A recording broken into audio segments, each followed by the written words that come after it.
स्तर भी होता है जब आप मौन हो जाते हैं, गम का एक अलग स्तर भी होता है जब आप मौन हो जाते हैं। 99 बीजेपी 41 झारखंड, चलिए झारखंड में 41 सीटों के साथ एनडीए की सरकार बनती हुई दिख रही है। लेकिन याद रखिएगा अभी 10 नहीं बजे हैं और पृथ्वीराज चौहान अपनी सीट पर पीछे चल रहे हैं। शशि शेखर जी, ये क्या बता रहा है? देखिए, दो तीन बातें बहुत साफ हैं कि आंकड़े जो है काफी स्थिर से लग रहे हैं।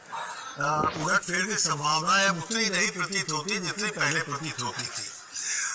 दूसरी बात यह है कि कांग्रेस को एक बार फिर अब क्या कोई नसीहत दे, हर बार कोई कैसे कहे कि आप गहन चिंतन करें, कुछ करें।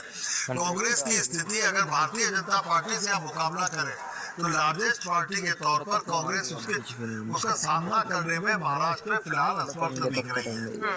तीसरी बात, झारखंड में भी अगर एनडीए इसी बात को कायम रखती है और सरकार बनाती है तो एक बात बहुत साफ होगी कि 2024 के लोकसभा चुनाव में जो कुछ हुआ ये ट्रेंड जो है पलट चुका है। ठीक है, स्थिति पलट चुकी है। कांग्रेस पार्टी चौथे नंबर की पार्टी थी महाराष्ट्र में, फिर चौथे नंबर की पार्टी बनने जा रही है महाराष्ट्र में। संजय जी, इस पर जल्दी से एक एनालिसिस मैं आपसे चाहती हूँ। 99 पर बीजेपी पहुंच गई है। देवेंद्र फडणवीस, उनके जितने सांसद, विधायक, मंत्री इंटरव्यू कीजिए, सब ये कहते थे हम तो यही चाहते हैं कि वो बने, लेकिन पार्टी को डिसाइड करना है। क्या एकनाथ शिंदे, नीतीश कुमार बनेंगे महाराष्ट्र में या फिर फडणवीस को मौका मिल सकता है? देखिए, ये याद रखिएगा उनके 8 सांसद भी हैं इस वक्त लोकसभा में। देखिए, मुझे नहीं लगता कि एकनाथ शिंदे का नीतीश कुमार बनना इतना आसान होने वाला है जिस तरह से आंकड़े आ रहे हैं। एक तरफ तो महायुति एक अच्छी जीत की ओर बढ़ रही है, लेकिन इस जीत में बीजेपी का जो कंट्रीब्यूशन है वो बहुत बड़ा है। बीजेपी के कार्यकर्ताओं के लिए आसान नहीं होगा, बीजेपी के सीनियर लीडर के लिए भी आसान नहीं होगा। सहज नहीं होता है संजय जी, जिस तरह से देवेंद्र फडणवीस ने उप मुख्यमंत्री पद स्वीकार कर लिया, शिंदे साहब क्या फिर ऐसा मुख्यमंत्री साथी जब सीटों का बंटवारा हुआ स्वीकार कर लिया कि लगभग 150 सीटों पर भारतीय जनता पार्टी चुनाव लड़ने वाली है, और जब 150 सीटों पर स्वीकार कर लिया, अगर भारतीय जनता पार्टी बहुत ज्यादा सीटें लाती तो एकनाथ शिंदे वही होंगे जो उद्धव ठाकरे हो गए थे।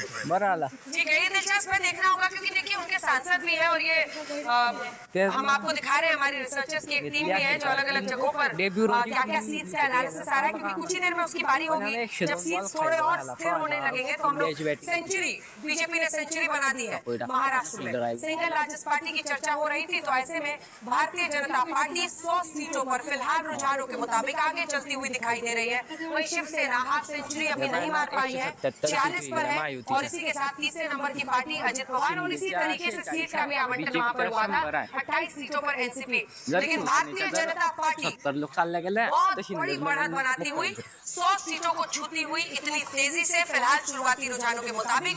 वहीं दूसरी तरफ अगर आप देखिए तो यहाँ पर स्ट्रगल में सब ऊपर नीचे ऐसे ही चल रहा है। 33 पर शरद पवार, 30 सीटों पर कांग्रेस पार्टी चल रही है। शुरुआती रुझानों में महाराष्ट्र में भारतीय जनता पार्टी का स्ट्रगल 102 पर पहुंच गए हैं और 102 के साथ सिंगल लार्जेस्ट पार्टी वो बनती हुई दिख रही है। 40 पर शिवसेना आगे है, 28 पर अजित पवार की पार्टी है। 179 92 अगाड़ी, बहुत मामला ठहर रहा है। एक बात बीजेपी के बारे में कहना, मुझे लगता है कि लोगों को ये बात समझनी चाहिए कि भारतीय जनता पार्टी 2000 लगातार वहाँ सबसे बड़ी पार्टी बनके उभरती रही है। 2014 में 122 सीटें मिली थी। बड़ी खबर बता दें अपने दर्शकों को, आप पूरी कर लीजिएगा। चुनाव आयोग के मुताबिक भी, रुझानों के मुताबिक 149 सीटें, 49 सीट पर महायुति आगे है। यानी चुनाव आयोग की तरफ से जो नंबर्स दिए जा रहे हैं उसमें भी महायुति की सरकार बनती हुई दिखाई दे रही है महाराष्ट्र। बड़ी खबर, एक सेकंड, 210 सीटों का रुझान आ गया है, 149 युति को जा रहा है, इलेक्शन कमीशन के ऑफिशियल डेटा। और उसमें भी क्या है कि अगर आप लगातार लोकसभा चुनाव का भी अगर आप वोट परसेंटेज देखें तो बीजेपी लगातार 26%, 27%, 28% वोट लेकर आती है। जो दूसरी नंबर की पार्टी है उसमें और इनके बीच में कम से कम 8 से 9% का फर्क है।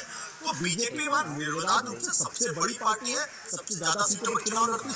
अब ये पता नहीं कि शिवसेना में जो 50 है उसमें से कितने ऐसे हैं जो बीजेपी के नेता है और लड़ रहे हैं शिवसेना के। तो किसी भी कीमत पर ऐसा नहीं होने वाला है कि मुख्यमंत्री का चेहरा लेके भी कोई पसोपेश होने वाला है। चलिए, दिलचस्प है ये, और कुल मिलाकर हम आपको बता दें कि 149 चुनाव आयोग की तरफ से आ रहे कई ऑर्डर्स की जो अभी तक कई राउंड्स की काउंटिंग हुई है उसमें 210 सीटों के रुझान दिए गए हैं, जिसमें 149 सीटों पर फिलहाल महायुति की सरकार बनती हुई दिखाई दे रही है। ये बड़ी खबर आपको हम बता रहे हैं इस वक्त, जिसमें महायुति की सरकार क्लैरिटी के साथ बनती हुई दिख रही है अगर रुझानों को देखें, लेकिन बाजी पलटती है, 10 वजह नहीं है। बार बार आपको याद दिला रही हूँ, आज तक देखते रहिए, लेकिन एक नजर घड़ी पर भी रखिए। नहीं, थोड़ा सा अगर हम वो लीड की संख्या में पलट चुका है, 42 हो चुका है इंडिया गठबंधन का। मैं यहाँ की कर रहा हूँ, महायुति संजय जी, की मैं कर रहा हूँ। convenience के हिसाब और मैंने से दूसरा एक चीज और बोला था, शिवसेना के उद्धव ठाकरे राज ठाकरे की तरफ बढ़ने की दिशा में चाह रहे हैं, यानी कि उनका उद्धव ठाकरे का पॉलिटिकल रिलेवेंस महाराष्ट्र की राजनीति में कई बार बहुत ऐसा कम लगता है होगा। संजय जी, देखिए कई बार ऐसा लगता है कि जिस पार्टी को सेटबैक लगता है ना, वो नए जोश के साथ आती है, और जिसने लोकसभा में अच्छा किया उन्होंने क्या फॉर ग्रांटेड ले लिया। ये खुद इंटरव्यू में बता रहे थे उनके तमाम नेता, नाना पटोले भी कह रहे थे कि जो सीट शेयरिंग में आपने 2 महीने बर्बाद किया, बात बात पे संजय राउत कहते थे यहाँ के नेता से बात नहीं करेंगे, दिल्ली वाले से बात करेंगे। ये सब क्या उल्टा पड़ गया। झारखंड में फिलहाल आपको बता दें, बड़ी खबर रुझानों के मुताबिक इंडिया गठबंधन को बहुमत मिल चुका है, और झारखंड से ही केंद्रीय मंत्री संजय सेठ इस वक्त हमारे साथ जुड़ रहे हैं। संजय सेठ जी, स्वागत है आपका। देखिए, आपके बैठते बैठते मामला फिसल चुका है, क्योंकि इससे पहले तो एनडीए की सरकार बन रही थी, लेकिन अब क्लियर मैंडेट के साथ अभी तक के रुझानों के मुताबिक संजय जी 41 सीटों के साथ इंडिया गठबंधन की वहां पर बनती हुई दिख रही है सरकार। जेएमएम की तरफ से नारा था जेल का जवाब वोट से, क्या है ये? देखो, ये तो अभी शुरुआती रुझान है, जैसे जैसे सूर्य ऊपर चढ़ेगा भारतीय जनता पार्टी उठाओ बहुमत की ओर आएगी। आप सिर्फ इंतजार करो, आधे घंटे के अंदर आंकड़ा बहुत तेजी से बदल जाएगा। अभी दूसरा राउंड खत्म हुआ है, तीसरे राउंड की शुरुआत हुई है, 19 राउंड 20 राउंड है। मैं आपको एकदम विश्वास से कहता हूँ ये आंकड़ा 50 के पार जाएगा, क्योंकि पिछले 5 सालों में जो यहाँ की जनता को धोखा हुआ, वादे पूरी तरह